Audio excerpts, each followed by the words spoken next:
I'm Isaac from the Mountain Takes, and today I'm looking at what happens when money and ignorance meet altitude. From Sarah Chen's refusal to listen on Annapurna to Amanda Westbrook's demands on Kilimanjaro, two women who died believing the mountain owed them a summit.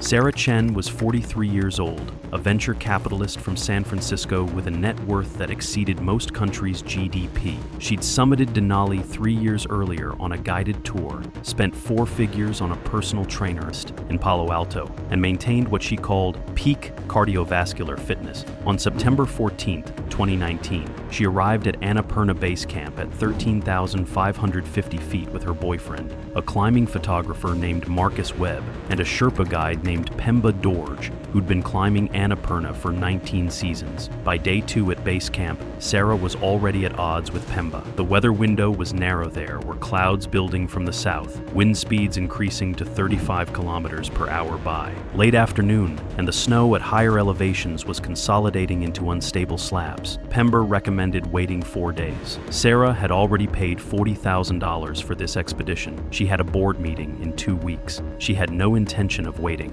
Pemba warned her 3 times. First, at 14,000 feet, where her breathing rate was already elevated at 60 breaths per minute, her oxygen saturation at 87%. He suggested descending. Sarah said she felt fine. Second warning came at 16,200 feet, Camp 2, where the wind was gusting to 45 kilometers per hour and the temperature had dropped to minus 27 Celsius. Sarah's lips were blue. Her fingers were numb. Pemba documented in his logbook that he'd advised immediate descent. Sarah refused. She said the pain was part of the experience. Marcus, who'd been filming her arrival at camp, looked at Pemba with something like apology in his eyes. The third warning came at 17,850 feet. It was 2:47 p.m. on September 16th. Sarah had been climbing for 14 hours on this push. Her oxygen saturation was now 74%. Her speech was slurring. Pemba took her hand and told her, in Nepali and broken English, that they needed to go down now. Sarah pulled her hand away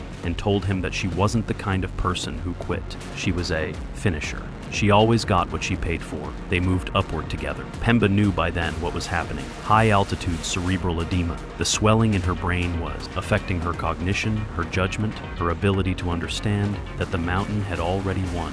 At 18,620 feet, at 4:32 p.m., Sarah stopped moving. She sat down in the snow. Marcus caught her as she was falling backward. Her oxygen saturation was 58%. She was convulsing. Pemba had already started preparing for descent with supplemental oxygen when Sarah stopped convulsing. Her pupils were fixed. Her breathing had stopped. The investigation by the Annapurna Base Camp authorities documented what happened next. Pemba and Marcus carried her down through the night. It took 6 hours to reach Camp 2. Sarah Chen was pronounced dead at 11:14 p.m. on September 16, 2019, from cerebral edema compounded by severe hypoxia. The autopsy in Kathmandu revealed fluid in her lungs and brain tissue inflammation, consistent with uncontrolled altitude ascent in a climber, showing clear signs of cerebral dysfunction. Her parents released a statement saying the guides had been negligent. Firm commissioned an independent investigation, which concluded that Sarah had ignored every piece of professional advice and had essentially refused to acknowledge the reality of where her body actually was. Marcus Webb didn't climb again. Pemba Dorje took a year off from guiding. In his interviews, he kept saying the same thing. I told her 3 times, the mountain doesn't care about money.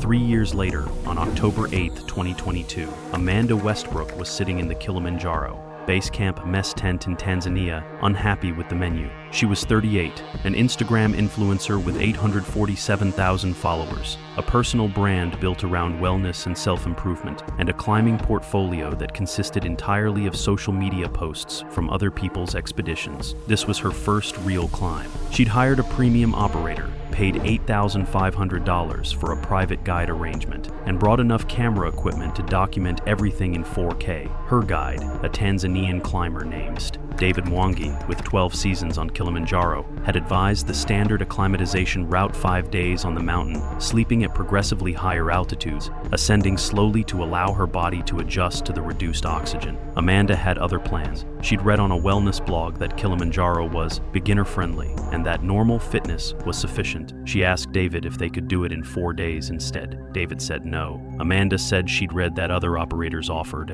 that option. David said those operators had higher death rates. Amanda asked if David worked on commission based on summits. David, who'd been guiding for 12 years, said no, and that she was misunderstanding how mountains work. On day 2, at Harambo Hut, 12,100 feet, Amanda was experiencing what she described as heaviness in my legs. Her oxygen saturation was 89%, which is normal for her altitude. David recommended rest. Amanda wanted to push forward. She'd paid money for a summit, and she wanted to own it. She'd used that exact phrase. David documented in his climbing log that he'd advised rest and gradual acclimatization. Amanda had refused. By day 3, at Kibo Camp, 15,240 feet, Amanda was experiencing a headache she described as the worst of my life. Her oxygen saturation was 81%. David tested her again at 4 p.m. and found it had dropped to 78%. He proposed they descend immediately, explaining that her symptoms were consistent with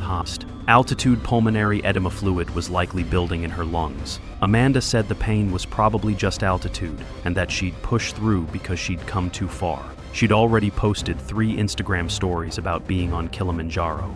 Backing down now would look weak to her community. At 11:43 p.m. that night, Amanda woke up gasping. Her breathing was rapid, 48 breaths per minute. She was coughing up pink, frothy sputum. David immediately began descending with her, using supplemental oxygen, but she was deteriorating rapidly. At 12:47 a.m. on October 10th, at 14,980 feet near Stella Point, Amanda Westbrook collapsed. David performed CPR for 18 minutes. Her oxygen saturation never rose above 42%. She was pronounced dead at 1:05 a.m. The investigation showed acute high-altitude pulmonary edema with hemorrhagic component. Her lungs were filled with fluid. The cause was unambiguous. She'd ignored every warning sign, refused descent when it would have saved her life, and pushed upward against medical advice because she believed her will and her wallet trumped the physics of altitude and oxygen. Her family sued the operator. David Mwangi left guiding. In interviews after, he said something that echoes in the climbing community.